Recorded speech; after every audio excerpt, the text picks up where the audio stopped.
Pemirsa, polisi menangkap 8 terduga pelaku penghadang dan pengambilan paksa jenazah pasien COVID-19 di Ambon. Para terduga pelaku adalah kerabat dari pasien COVID-19 yang meninggal dalam perawatan di RSUD Haulusi, Ambon.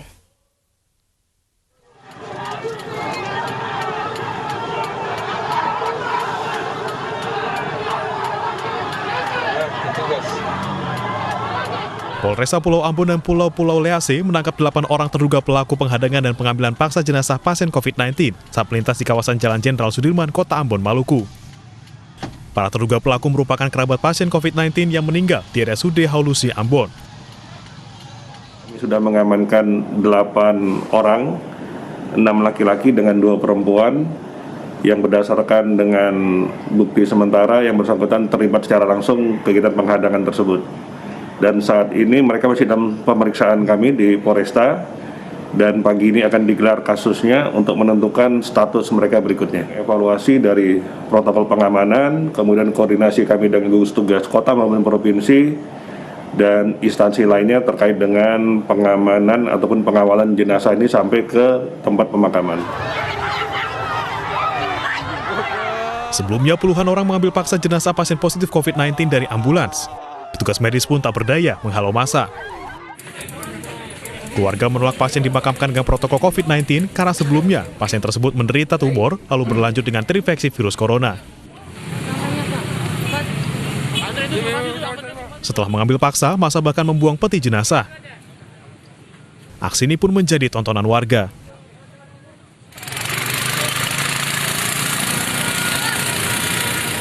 Namun setelah mendapatkan pemahaman dari Sekda dan Kapolres Maluku, pihak keluarga akhirnya merelakan pemakaman jenazah kerabatnya dengan protokol COVID-19 di kawasan Warasia, Batu Merah, Kota Ambon. Dari Ambon, Maluku, Fandi Watimena, iNews melaporkan. Pemirsa, pemerintah Kota Bandung hentikan pembatasan sosial berskala besar proporsional dan bersiap masuk ke fase adaptasi kebiasaan baru. Penerapan fase AKB karena menurunnya tren positif COVID-19 di Kota Kembang tersebut.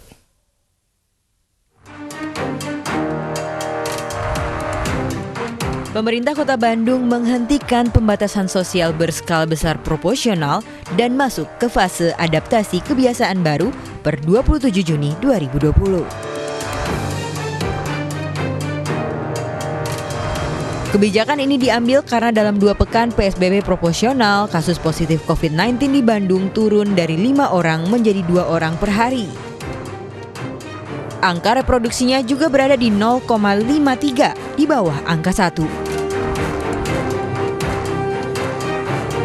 Akan ada sejumlah pelonggaran di fase AKB, seperti kapasitas pusat perbelanjaan, mal, toko modern hingga tempat ibadah meningkat dari 30% menjadi 50%.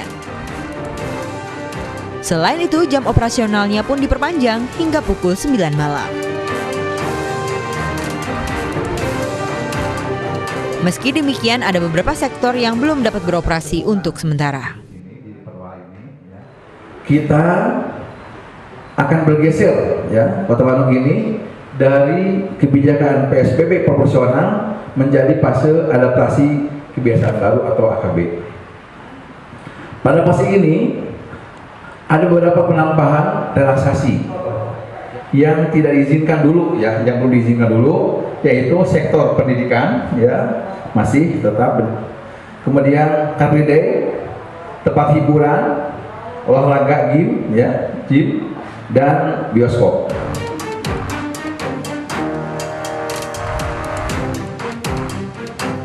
Nantinya untuk pembukaan taman masih akan dikaji dan dilakukan simulasi agar bisa menerapkan protokol kesehatan. Dari Bandung, Jawa Barat, Billy Maulana, iNews melaporkan.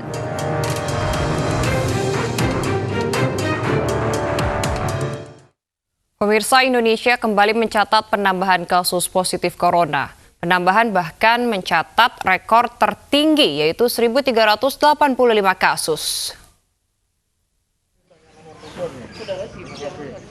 Hingga Sabtu siang kemarin, penambahan kasus positif corona di Indonesia kembali mencatatkan rekor yaitu 1.385 kasus, sehingga mencapai total 52.812 kasus. Sementara itu jumlah pasien sembuh sebanyak 21.909 kasus dan jumlah pasien meninggal dunia 2.720 kasus. Jawa Timur masih menyumbangkan angka positif corona tertinggi yaitu 277 kasus, disusul DKI Jakarta, Jawa Tengah, Sulawesi Selatan, dan Bali. Dari hasil pemeriksaan ini kita dapatkan penambahan kasus konfirmasi positif sebanyak 1.385 orang, sehingga kemudian totalnya menjadi 52.812 orang. Kalau kita perhatikan sebaran, dan kami tadi sudah melaksanakan rekonsiliasi dengan beberapa daerah. Yang pertama, kasus yang terbanyak melaporkan hari ini adalah Jawa Timur, dengan penambahan kasus sebanyak 277 kasus baru, dan 190 sembuh. Kemudian DKI Jakarta 203 kasus, dan 68 sembuh. Jawa Tengah 197 kasus baru dan 22 sembuh. Sulawesi Selatan 146 kasus baru dan 41 kasus sembuh. Kemudian Bali 106 kasus dan 21 sembuh. Hari ini ada 18 provinsi yang melaporkan penambahan kasus di bawah 10. Namun ada 4 provinsi yang hari ini melaporkan tidak ada penambahan kasus sama sekali.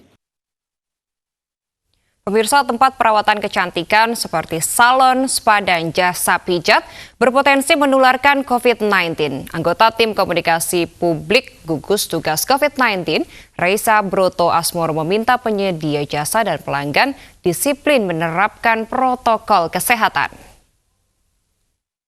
Harus diingat, jasa perawatan kecantikan dan juga perawatan rambut yang diperlukan oleh masyarakat untuk kebutuhan perhiasan wajah dan peningkatan penampilan dan sejenisnya seperti salon, barbershop, atau tukang cukur rambut, semua masuk kategori fasilitas umum. Tempat-tempat ini juga berpotensi menjadi tempat penularan COVID-19 karena menimbulkan kontak erat antara pemberi jasa, pelayanan, dan pelanggannya. Dan juga di beberapa tempat akan berpotensi menimbulkan kerumunan pelanggan. Untuk itu, perlu diatur sebuah upaya pencegahan penularan COVID-19 dengan penerapan protokol kesehatan.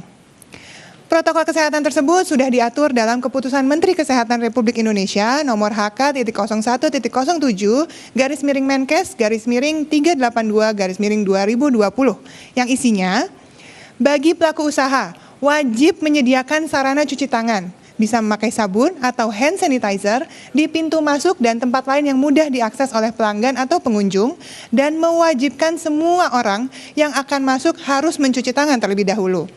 Kemudian bagi pengelola salon atau barbershop atau jasa perawatan kecantikan lainnya, harus melakukan pemeriksaan suhu tubuh di pintu masuk. Nah, kalau ditemukan pekerja atau pelanggan atau pengunjung dengan suhu di atas 37,3 derajat Celcius dan sudah diperiksa sebanyak 2 kali dengan jarak 5 menit di antara pemeriksaan dan mereka memiliki gejala penyakit, maka tidak diperkenankan untuk masuk. Semua pekerja wajib mengenakan alat pelindung diri berupa masker, pelindung wajah atau face shield, atau pelindung mata, dan juga celemek selama mereka bekerja. Sedangkan untuk pengunjung, semua wajib menggunakan masker. Dan ingat, tidak boleh dilepas selama perawatan berlangsung. Kemudian dianjurkan tidak ada peralatan yang digunakan secara bersamaan, seperti handuk, celemek, atau alat potong rambut, dan lain sebagainya. Kalau ada alat yang harus dipakai secara berulang, maka harus disanitasi.